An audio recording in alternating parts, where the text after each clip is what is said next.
ولیمہ کرنے کا صحیح طریقہ اور وقت کیا ہے؟ ہمارے خاندان میں ولیمے کے 2 طریقے ہیں، ایک بارات سے واپسی پر ولیمہ کیا جاتا ہے، دوسرا بارات کے دوسرے دن ولیمہ کیا جاتا ہے، لیکن میاں بیوی آپس میں ملے نہیں ہوتے، کیا اس طریقے سے ولیمہ ہو جائے گا؟ دیکھیں، ولیمہ سنت ہے رخصتی کے بعد، دلہن صاحبہ میاں کے گھر پہنچ گئی ہوں، میاں کے ساتھ تنہائی میں وقت گزارا ہو، چاہے ان کا آپس میں ازدواجی تعلق نہ بھی ہوا، اس سے کوئی فرق نہیں پڑتا،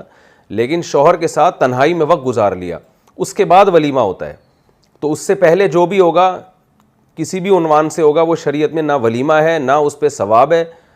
اور نہ وہ مزاج شریعت کے مطابق ہے، یعنی ایک ایسی رسم ہے جس کے نقصانات زیادہ ہیں، خام خواہ کا خرچہ ہے، تو اس لیے ان تمام قسم کے کھانوں کی حوصلہ شکنی کرنی چاہیے۔ صرف ایک کھانا شادی کے موقع پہ جو سنت ہے اور جس کی شریعت میں بہت زیادہ ترغیب ہے وہ ولیمے کا کھانا ہے، اور وہ دلہن کی رخصتی کے بعد ہے، وہ رخصتی سے پہلے نہیں ہے۔ وہ پریگننسی